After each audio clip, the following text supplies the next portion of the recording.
后来这个疫情的关系，袂当来出国，真侪民众会去爬山。若是去爬山，惊唔知路，或者是脱离着队伍，找无出路，安尼要安怎才好咧？来看咱的独家报道。继续拉，继续拉，绳子继续拉，继续往前走。来，你往。袂随你拍电影共款，救援人员伫头顶、伫山区内面伫行。请你稍等一下，不要紧张。谢谢你们，太伟大了。所有救援往目标继续行。你是从哪个方向走过来的？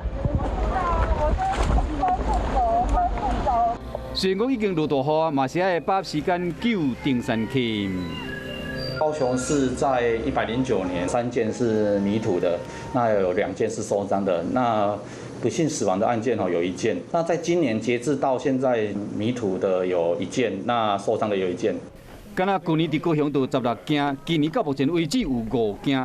大部分的登山客爬山的时，只要若是找无路，都是往下走比较多。按照常理，我觉得还是会往下走。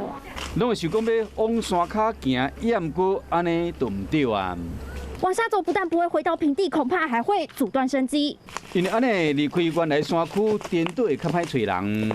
往上走才看得到林线啊，看得到视线啊。他如果说你往下走，可能真的是会遇到峭壁、悬崖。行路街一般来到溪谷，虽然会使解决食水问题，也不过若无适宜，就会拄着崩坎，安尼会加真危险。可能离得很近，但是它一个峡谷过去之后，你就会离得很远。通常以2公尺以上，我们就称为有一定的高度。救援人员要下去，也必须要绳索下降。这群救援人员就要挖靠索吊挂方式，除了增加救人的困难度，同时是大海猛尖，耽误救人的时间。如果真的没有把握的情况下，还是留在原点，才不会让搜救的人一下子 A 点找你 ，B 点找你 ，C 点找你，都找不到人。